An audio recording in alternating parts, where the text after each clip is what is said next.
People think that Châteauneuf-du-Pape and the stones are, you know, you only find stones in Châteauneuf-du-Pape.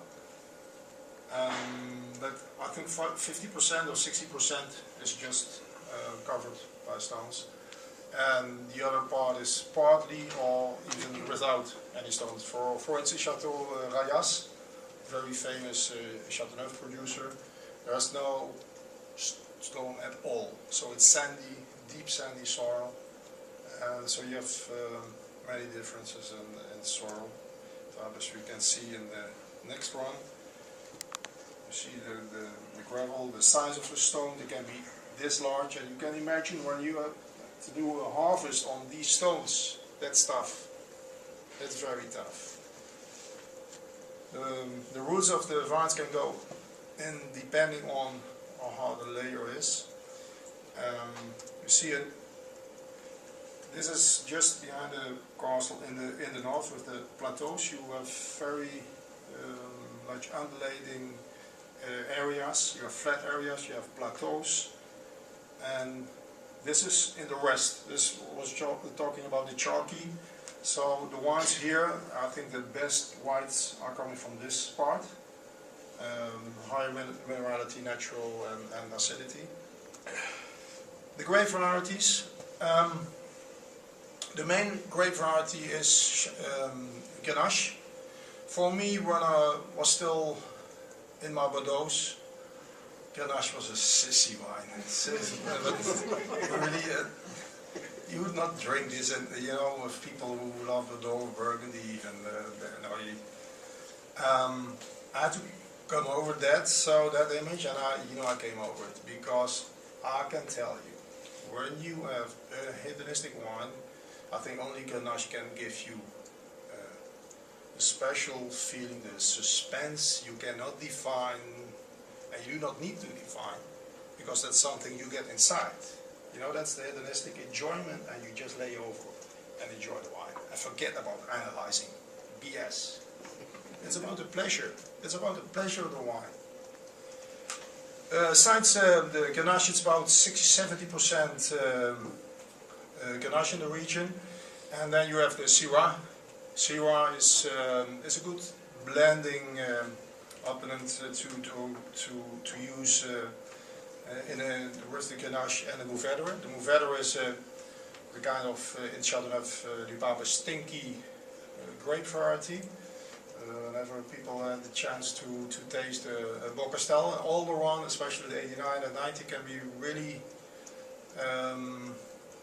dungy wines. I remember a friend of mine was living in Camarillo. He came over 5–6 years ago, and he was only in big Napa wines, and I said, okay, you have to taste this. Châteauneuf. Okay, I poured it in a glass. It was the 89 Bocastel. So he was swirling around and said, Harry, this is pure shit. I can tell you, you know, that's the beginning, but it opens up, and he fell in love with Châteauneuf. He discovered what I didn't discover: diversity. You have the shitty wine, you have the elegant wine, you have the sexy wine, you have the the rustic wines. It's never boring. It would be boring if there was just one style, you know. And someone the winemaker used oak. There are winemakers like Chavert, only concrete. There are winemakers who make a blend. You know, the diversity in style and wines is amazing, and not just the wine itself, but also the vintages. You know, I had to learn myself, to teach myself not to think in vintages, because I used to go to Parker and check great vintage, and you go after, you get a bottle, and you know, actually, the higher the points and the higher the expectations, and the higher the disappointments. So the first thing I think I want to give to people, to in an educational way, discover your own palate. Discover your own palate and try the wines, and be honest with yourself. If it's just an 89-point wine and you like it, say to yourself, I like this. And not many people dare to say it, and you know, in a wine group when you're together, and you like the 88-point score on average, better than, you know, the 98. So what's wrong with that? It's your palate. You own your own palate. So it's all about reference. It's all about, and that will change when you're open-minded. When you learn, your palate preferences will change undoubtedly, as it did with me. But yet, I'm not just in Châteauneuf-du-Pape. Do not think I'm drinking only Châteauneuf-du-Pape.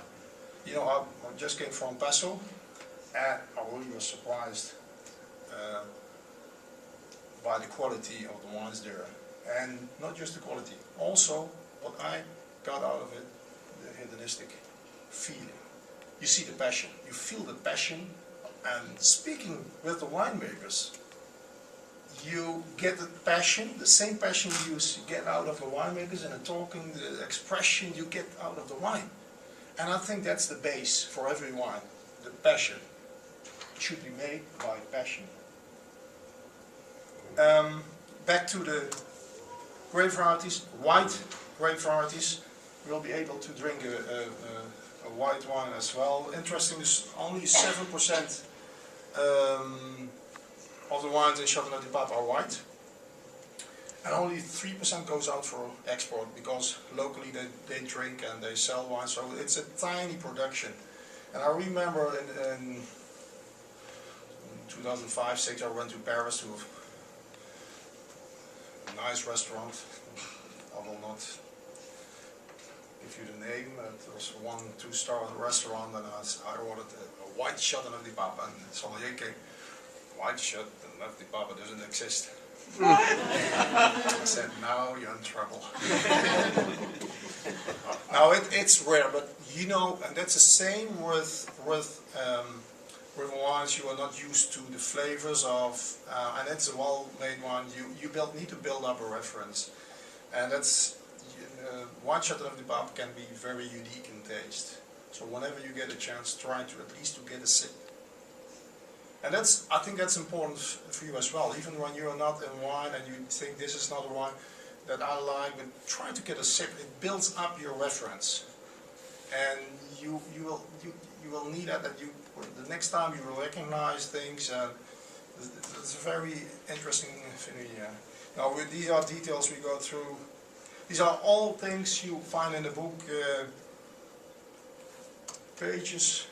It's divided. Actually, Châteauneuf-du-Pape, there are 5 communes, and but it's trivial. I just want to go through. Old vines. Old vines. I think Châteauneuf-du-Pape is an area with Châteauneuf-du-Pape vines of Grenache, the oldest in the world, and the largest area. That makes Châteauneuf-du-Pape really unique.